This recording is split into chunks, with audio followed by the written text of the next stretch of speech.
playing in real life or online. A lot of people are adamant about which they truly prefer, but the question is one really better than the other? This is the RoDM and you're watching A Pair of Geeks.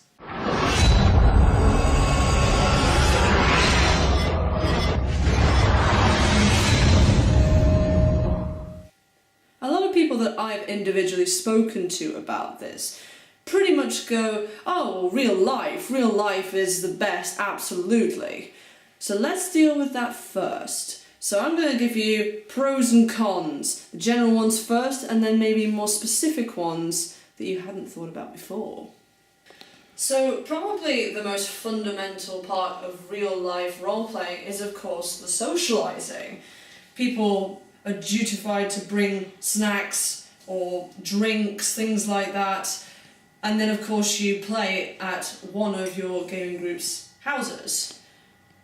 There is also very much an informal atmosphere that you have with these kinds of games. You take the odd cigarette break, or you go and get another drink while someone else is talking. It's very much a relaxed, round-the-table atmosphere. And of course, speaking of round the table, if you have miniatures or even just a little bit of terrain handy, there is the three-dimensional aspect. But even if you have none of this and you're simply doing the theatre of the mind, as a DM or even as players, you can move around the table, which can provide a lot of impact depending on what's happening in the story. For example, you could have a rogue who learns a certain secret while away from the party. The DM could easily just come round and tell them individually, or even call them away to another room to tell them themselves. As well as miniatures, you can always have props to hand as well. These can be things such as handouts, like bits of paper that you give to your players as a clue or something they've found. They can also be atmospheric. So for example, if you're playing a rather creepy game, like Call of Cthulhu, some eerie candles to have around the table are certainly very effective. You could even take this a step further, as I and several others do at convention games.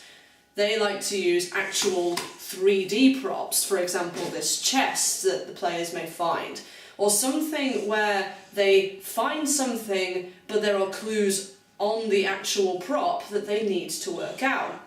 And what's very interesting, a specific observation I've had about that, is the player is looking at it and they have to actually ask you, is this what I see? And I go, well yes, this is exactly what you see. And the players find this to be really interesting. But even if you don't have all this fancy scenery or even miniatures to hand, you can instead draw a tactical map, such as this. They can be huge, they can be tiny, they can have grids, they can be blanks, they can be a more abstract drawing as well. You don't have to be amazing at drawing. Due to the versatility of playing around a table, you could even do the other way around. So if you don't have any pens or paper to hand, or you just don't want to draw anything, but you do have miniatures, you could just get rid of any kind of tactical map and use miniatures. Now usually people prefer to play around a large table, but of course not everyone has that luxury. You could also have a very small house as well, so even if you could afford a big table, you wouldn't be able to fit it in.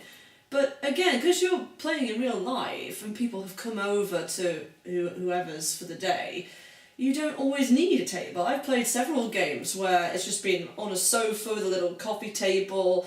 All you need is a character sheet, a nice drink and a couple of pens and you're pretty much sorted. Even if you're worried about dice rolling around everywhere, you could just use a phone app to work out the dice rolls yourself. And of course, when it comes to the group that's formed, normally these are people that you know already, or even if you don't, you will begin to know them very well over the course of the game. For one thing, campaigns tend to last longer in real life. Sometimes they're never ending and just go on until then. But also you have this concept that the games are normally played more regularly, so you meet once a week or twice a week and the same people come round. Once the game has finished or the campaign is finished, then you start a new one with the same people. So there's this rapport that's developed in real life games that you don't always get online. And of course, who doesn't like getting takeaway afterwards, like pizza? So here is an example of a game that I ran last week using Google Hangouts. The thing about online play is there are many different ways to play based on your general preferences and the settings on your computer. There are social aspects as well. So for example, Google Hangouts, XSplit and Skype are all very sociable ways to play. You can see each other on the screen and you can talk, very much like in real life, although it's obviously not exactly the same. You also have a few other choices that are more orientated towards showing maps and miniature play. Things like Roll20 and Fantasy Grounds, which are very, very extensive. You can have miniatures in there, you can show handouts, you can roll dice in there as well. So sometimes people prefer to use those instead of Google Hangouts, for example. Now the thing is that people tend to rank real life games higher over online play because it's more sociable, and at times I do agree with that. Sometimes I've been in a game where people just don't talk to each other until the game starts, which is really weird and awkward, especially as I'm quite a social person. But then again, there is an advantage to playing online. For one thing, when you're playing in real life, you're restricted to who happens to be in the area. Online, you can play with pretty much whoever you want. There is a much bigger choice, and you can see what other people like and their preferences to how they play. As long as the time zones work, you could play with somebody from America, someone Australia, Europe, and also usually you can find more players that are better and are more suited to your style of playing. Now, when you're around a big table, you only have so much space.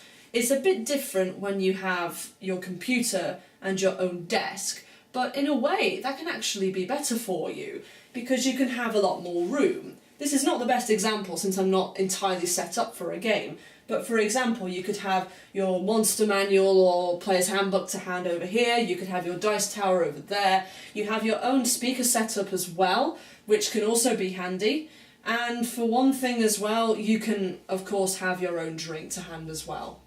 Another huge difference between online and playing in real life is, unlike in real life where you have a table and people around it, you only have a screen, which makes everything essentially two-dimensional. You also only have a small window, usually of your head and shoulders, to play with. For one thing, you don't have to necessarily worry about players looking around or getting distracted about something else in the room. And also, as a DM, you can use this very much to your advantage. Say you need to think up a name really quickly for an NPC, or you need to pull something up on your computer for a handout. Or maybe your players have gone off the beaten track and you need to find something really quickly on Google. Well, you can do, because essentially your computer is like your GM screen. You can have absolutely tons of information at your fingertips, as well as things like PDFs and other supplements that you will need to have a look at during the game. As I said, you can play with pretty much anybody all over the world, but also online gaming can be a good introduction into the hobby for various practical reasons. For one thing, if you want to go to a convention, it might be a bit overwhelming for you since so many people are there. And of course, some people who tend to go to conventions do have questionable hygiene aspects. The sheer noise as well in places like this can actually be very distracting. Whereas when you have your own setup just in your own house, in your own room with nobody else there, you will have no issue with that at all. Now, of course, when you're just playing with your friends around a table one Sunday afternoon, you're not going to have that issue either necessarily, but you can have people talking over each other. It's not always a problem, and sometimes it's actually better because you can have multiple things going on at once, and there's of course no delay in your talking, whereas online there is a slight delay which can cause issues. But, as I said, talking over each other can be a problem. When you're playing online, that kind of goes out of the window. It's impossible to talk over each other online because of how the sound works, so therefore you have to listen to one person at a time. Also, in terms of being out of character, you might have people sniggering to each other about some in-joke round a table, but very often it's encouraged as part of online etiquette that you reserve this in the chat. Therefore, okay, you might have a little laugh about it, but it makes you more immersive and more in character because your actual speech is kept to being in character and to do with the game, rather than what somebody did last night at the club. So therefore, which is actually better, online or in real life? Well, to be honest, I don't think that one is better than the other, but they definitely offer different advantages and disadvantages. I, for one, did prefer online gaming for a long time, but now that I'm playing in real life a little more, I'm actually starting to see the benefits of playing in real life. So my perspective is kind of changing a bit. I still very much prefer online gaming, but I do think that real life does have unique advantages that you just don't get playing online, but then also vice versa.